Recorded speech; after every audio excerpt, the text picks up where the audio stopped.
Universitas Maha Saraswati atau UNMAS Denpasar menggelar seminar nasional dengan tema Peluang dan Tantangan Perekonomian Indonesia pada Masa New Normal, di mana kegiatan ini menghadirkan narasumber Menteri Koordinator Bidang Perekonomian Republik Indonesia Airlangga Hartarto, bertempat di Auditorium UNMAS Denpasar, Jumat 17 Desember 2021. Kegiatan ini merupakan implementasi dari Merdeka Belajar Kampus Merdeka atau MBKM. Mengingat MBKM juga dalam peraturannya terkait dengan kewajiban mendatangkan narasumber dari kalangan akademisi nasional maupun tokoh atau praktisi pendidikan tingkat nasional serta internasional. Pada kesempatan tersebut, Airlangga Hartarto memberikan pemaparan materi tentang kebijakan pemerintah terkait kondisi ekonomi di masa pandemi, upaya-upaya membangkitkan pariwisata khususnya Bali, pembahasan mengenai pengaruh ekonomi digital yang sering disebut digital economic disruption, serta bagaimana peran akademisi pendidikan menyambut pegelaran konferensi tingkat tinggi G20 pada tahun 2022 mendatang. Airlangga Hartarto menjelaskan, terkait pariwisata di Bali ini sangat tergantung pada turis mancanegara, apalagi saat ini ada kabar virus varian Omicron sudah masuk Indonesia. Maka dari itu dirinya mengingatkan juga untuk selalu waspada dan tetap menerapkan protokol kesehatan secara ketat. Dikatakan juga terkait upaya pemerintah pada pegelaran konferensi G20 yang melibatkan 20 negara dan 18 institusi tersebut. Dirinya menambahkan, persiapan sudah dilakukan secara bertahap mulai dari ibu kota Jakarta serta daerah-daerah di Indonesia, khususnya Pulau Dewata ini, serta bagaimana peran dunia pendidikan menyikapi momen tersebut sebagai bagian dari penerapan MBKM pada setiap mahasiswa maupun tenaga pendidik. Ya tentu dalam pembicaraan mahasiswa mereka mengangkat terkait dengan pariwisata di Bali. Tentu ini pemerintah juga paham bahwa pariwisata di Bali ini sangat tergantung kepada turis mancanegara, dan saat sekarang dengan adanya Omicron memang pemerintah masih membatasi dengan kebijakan karantina 10 hari. Tentu kita akan memonitor karena Omicron udah ada di 88 negara termasuk Indonesia. Dan di beberapa negara seperti Inggris, Omicron itu sudah mengambil alih Delta. Sehingga kita tidak boleh tidak waspada. Tetapi pemerintah tetap akan mengenakan level berbasis standar WHO. Jadi tentu berbasis kepada respons yang disiapkan oleh daerah. Itu yang menjadi penting. Fasilitas rumah sakit, kemudian obat-obatan, oksigen.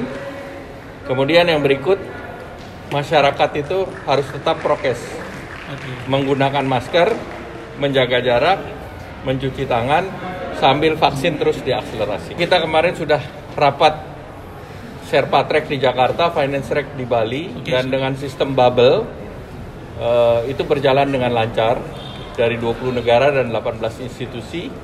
Dan alhamdulillah sesudah kegiatan kembali tidak ada yang terpapar COVID, baik yang datang maupun yang mendampingi. Sementara itu, Rektor UNMAS Denpasar, Dr. DRS Imade Sukamerto MPD menyampaikan, pada masing-masing fakultas nantinya juga akan melaksanakan kegiatan seperti ini, yang menghadirkan narasumber nasional maupun praktisi pendidikan lainnya, sebagai bagian dari penerapan Merdeka Belajar Kampus Merdeka, baik itu secara daring maupun luring. Ia melanjutkan terkait kegiatan konferensi G20 ini merupakan penghormatan dan penghargaan bagi negara Republik Indonesia ini, mengingat Indonesia pada posisi ini dipandang sangat baik oleh dunia, khususnya negara-negara G20 tersebut. Sukamerta berharap pada dunia akademisi dengan digelarnya kegiatan ini, nantinya bisa selalu berbagi dan mengedukasi mahasiswa bagaimana upaya-upaya pendidikan serta menciptakan karya pada bagian ekonomi kreatif. Bagus Pande melaporkan. Sesuai dengan konsep MBKM, Merdeka Belajar Kampus Merdeka itu, bahwa kita harus juga mendatangkan narasumber yang ahli bidangnya, dan kali ini kami bersyukur sekali Pak Menteri Koordinator Bidang Perekonomian akan datang sesuai dengan situasi kondisi Bali ini. Apalagi topiknya itu tentang peningkatan perekonomian Bali setelah COVID-19 ini, gitu ya.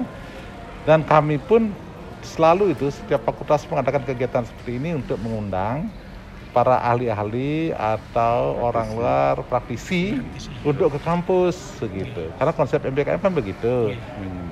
Menggunakan praktisi dan akademisi itu. samping juga kami mendatangkan, kami juga itu mengirim dosen atau mahasiswa itu keluar kampus, sehingga pengalaman luar itu akan bisa memberikan nuansa kepada mahasiswa itu sendiri gitu.